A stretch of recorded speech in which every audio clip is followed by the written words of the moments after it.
जय श्री राधा रानी सरकार की, जय श्री कृष्ण भगवान की, जय श्री लक्ष्मी नारायण जी भगवान की, जय कार्तिक मास महत्म्य की। मंदिर श्री बंसी वाले महात्मा यूट्यूब चैनल की ओर से हम आप सभी भक्तों का हार्दिक अभिनंदन करते हैं। कार्तिक मास के इस पावन समय में आज हम आपको कार्तिक मास महत्म्य के 35वें अध्याय की कथा को सुनाने जा रहे हैं। कार्तिक मास महत्म्य के कुल 35 ही अध्याय हैं। तो कार्तिक मास के 35वें अध्याय की कथा इस प्रकार है। देवऋषि नारद जी आज ब्रह्मा जी से कहने लगे हैं कि हे पिताश्री, अब आप कार्तिक मास महत्म्य के अंतर्गत कार्तिक मास के सभी अध्यायों की सूची सुनाने की कृपा कीजिए, जिसको सुनने मात्र से संपूर्ण कार्तिक मास की भक्ति का फल मिल जाता है। देवऋषि नारद जी के इन वचनों को सुनकर ब्रह्मा जी कहने लगे हैं कि हे पुत्र नारद, कार्तिक मास सदा ही सबका उद्धार करने वाला है। कार्तिक मास 12 महीनों में सर्वश्रेष्ठ मास है। श्री हरि विष्णु भगवान जी का ये परम प्रिय मास है। भगवान श्री राधा कृष्ण जी का ये परम प्रिय मास है, क्योंकि इस कार्तिक मास में मनुष्य थोड़ा भी समय भगवान के चरणों में अपने मन को लगा देता है तो उसके पिछले सभी जन्मों के पापों का नाश हो जाता है। फलस्वरूप उसके जीवन में सुख, शांति, आनंद आते हैं, जिसके लिए आज हर कोई कोशिश करता है। हे पुत्र नारद, कार्तिक मास के सभी अध्यायों की विशेष सूची अब मैं तुम्हें बताने जा रहा हूँ। श्रद्धा भावना से सुनना।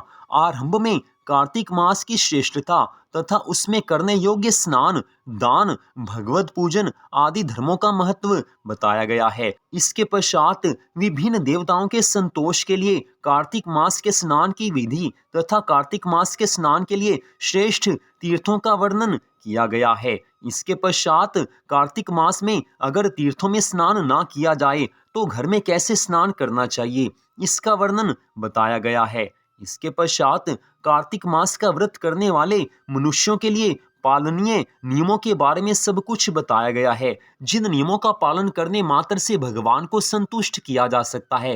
कार्तिक मास में अगर इन नियमों का पालन किया जाता है तो भगवान सदा प्रसन्न रहते हैं।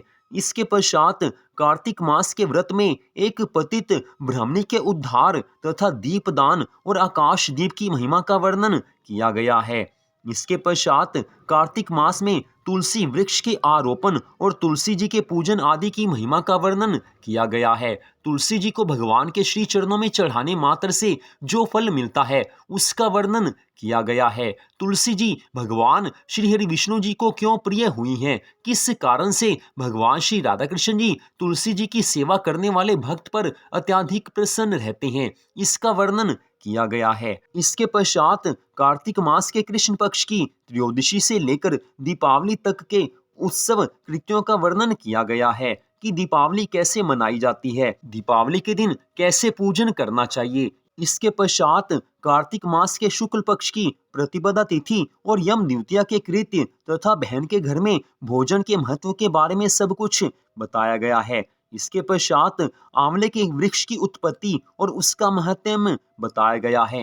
आंवला भगवान का प्रिय क्यों हुआ है, आंवले की पूजा से क्या फल मिलता है, आंवले को भगवान के श्री चरणों में अर्पित करने मात्र से क्या फल मिलता है, इसके बारे में सारी कथा सुनाई गई है। इसके पश्चात गुणवती का कार्तिक व्रत के पुण्य से सत्यभामा के रूप में अवतार तथा भगवान के द्वारा शंखासुर दैत्य का वध और वेदों के उद्धार की कथा सुनाई गई है। इसके पश्चात कार्तिक मास के व्रत के पुण्य दान से एक राक्षसी के उद्धार की कथा सुनाई गई है। इसके पश्चात भक्ति के प्रभाव से विष्णुदास और राजा चोल का भगवान के पार्षद होने की कथा सुनाई गई है। इसके पश्चात भगवान के द्वारपाल जय और विजय की चरित्र की कथा सुनाई गई है।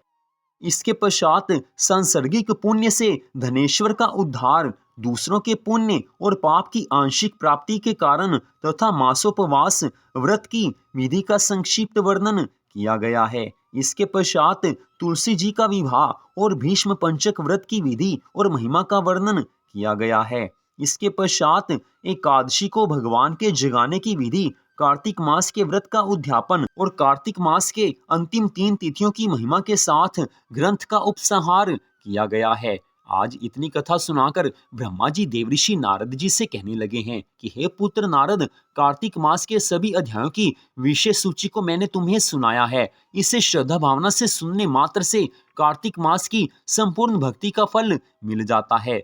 इतनी कथा सुनकर देवऋषि नारद जी आज ब्रह्मा जी से कहने लगे हैं कि हे पिताश्री, वैसे तो कलयुग में भगवान के नाम की सर्वाधिक महिमा बताई गई है। आने वाले कलयुग में जो मनुष्य भगवान के नाम का उच्चारण करेंगे, भगवान के मंगलमय नामों का जाप और संकीर्तन करेंगे, उन्हें भगवान की प्राप्ति हो जाएगी। लेकिन कलयुग में भी विशेष रूप से कार्तिक मास में भगवान की कथा को सुनना सबसे सर्वोत्तम उपाय क्यों कहा गया है? भगवान के नाम के जप से बढ़कर कार्तिक मास में भगवान की कथा की महिमा को क्यों बताया गया है?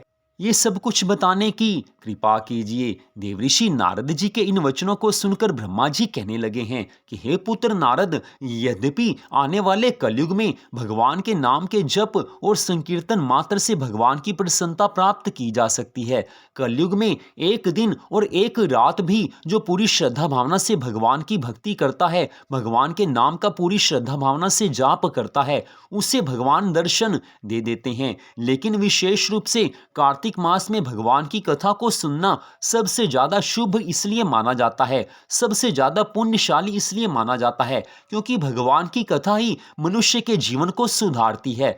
जब तक कोई मनुष्य भगवान की कथा नहीं सुनेगा, सत्संग में नहीं जाएगा, तब तक उसको भगवान की भक्ति के बारे में कुछ भी ज्ञान नहीं हो सकेगा। भक्ति के बारे में ज्ञान होगा तभी कोई मनुष्य भक्ति की राह में आगे बढ़ सकता है। हे पुत्र नारद, आने वाले कलयुग में जब सभी मनुष्य मोह माया में फंसे होंगे, सभी मनुष्य भोग विलास में फंसे होंगे, उस समय उन्हें ज्ञान की प्राप्ति के लिए भगवान की कथा अवश्य सुननी पड़ेगी। संत महात्माओं के श्री चरणों में जाकर उन्हें सत्संग करना पड़ेगा। बिना सत्संग किए, बिना भगवान की कथा सुने ज्ञान प्राप्त नहीं हो सकता। इसी कारण भगवान के प्रिय कार्तिक मास में भगवान ने एक नियम बनाया है कि कार्तिक मास में जो भी मनुष्य सच्ची श्रद्धा भावना से कार्तिक मास महत्म्य की कथाओं को सुनता है, विभिन्न पुराणों की कथाओं को सुनता है, श्रीमद् भगवद गीता का पाठ करता है, यह सुनता है, उस पर भगवान की बहुत ज्यादा कृपा हो जाती है।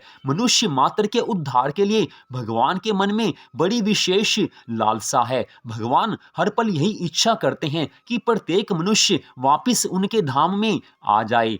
कलयुग में जो मनुष्य इस संसार सागर में आते हैं वो सदैव दुखी रहते हैं क्योंकि संसार सागर दुखों का ही घर है। श्रीमद् भगवद गीता में भगवान ने इस संसार को दुखों का घर बताया है, दुखालय बताया है, जिसमें सुख की आशा नहीं की जा सकती। लेकिन कलयुग के अज्ञानी मनुष्य इसी संसार सागर से सुख की इच्छा रखते हैं।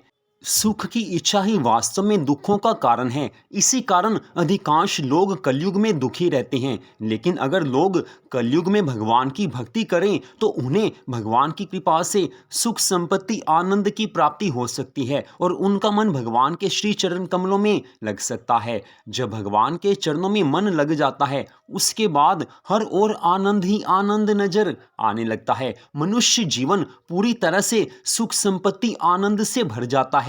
हर पल नए उत्साह का मन में आगमन होता है क्योंकि भगवान की कृपा होती है और मनुष्य जीवन का उद्धार भी केवल भगवान की भक्ति से हो सकता है। भगवान की भक्ति जीवन में है तो मनुष्य हर पल सुखी रहता है, हर पल उसे नए आनंद का अनुभव होता है। हे पुत्र नारद, कलयुग में भगवान की भक्ति ही मनुष्य मात्र का उद्धार कर सकती है। उसमें भी विशेष रूप से कार्तिक मास में भगवान की भक्ति करने से मनुष्य अपने जन्म को सफल बना सकता है और मनुष्य जन्म सफल तभी होता है जब भगवान के चरणों में मन लगता है। जैसे ही भगवान की कृपा होती है ठीक वैसे ही संसार के सभी विषय भोग, संसार के सभी धन संपत्ति की ओर से मन हट जाता है। फिर एकमात्र मन में यही इच्छा होती है कि हर पल भगवान के चरणों में ध्यान बना रहे। इसलिए हे पुत्र नारद, कलयुग में केवल भगवान की भक्ति ही मनुष्य का उद्धार करने वाली है।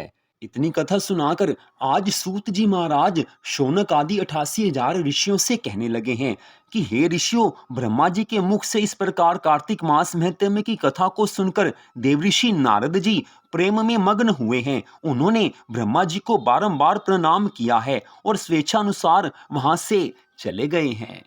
तो यहीं पर कार्तिक मास महत्म्य के 35वें अध्याय की कथा का विश्राम होता है। कार्तिक मास महत्म्य के कुल 35 ही अध्याय हैं, तो सभी कथाएं आपको सुना दी गई हैं। तो कार्तिक मास का उद्यापन कैसे किया जाता है, कैसे सरल विधि से कार्तिक मास का उद्यापन हर कोई कर सकता है, उसकी वीडियो भी आप हमारे चैनल पर अवश्य देखें। तो कार्तिक मास महत्म्य की सभी कथाओं को आपने सुना, आप सबका दिल से धन्यवाद। इन कथाओं को सुनकर अपने मनुष्य जीवन को सफल बनाया जा सकता है, भगवान के चरणों में प्रेम हो सकता है। और ऐसा ही नहीं है कि इन कथाओं को केवल कार्तिक मास में सुना जाता है। जब कभी भगवान की कथा सुनने का मन हो, उसी समय ऐसी कथाएं सुन लेनी चाहिए, भगवान की बड़ी ज्यादा कृपा मिलती है। तो मंदिर श्री बंसी वाले महात्मा यूट्यूब चैनल की ओर से कार्तिक मास की सभी कथाओं को सुनने के लिए आप सबका हार्दिक धन्यवाद। भगवान श्री राधा कृष्ण जी की, भगवान श्री लक्ष्मी नारायण जी की, तुलसी माता की, कार्तिक मास महत्म्य की अनंत कृपा सदा आप सब पर, आपके परिवार पर बनी रहे। इसी मंगल कामना के साथ जय श्री राधा रानी सरकार की, जय श्री कृष्ण भगवान की, जय श्री लक्ष्मी नारायण जी भगवान की, जय तुलसी माता की, जय कार्तिक मास महत्म्य की। जय जय श्री राधे, जय जय श्री राधे, जय जय श्री राधे श्याम।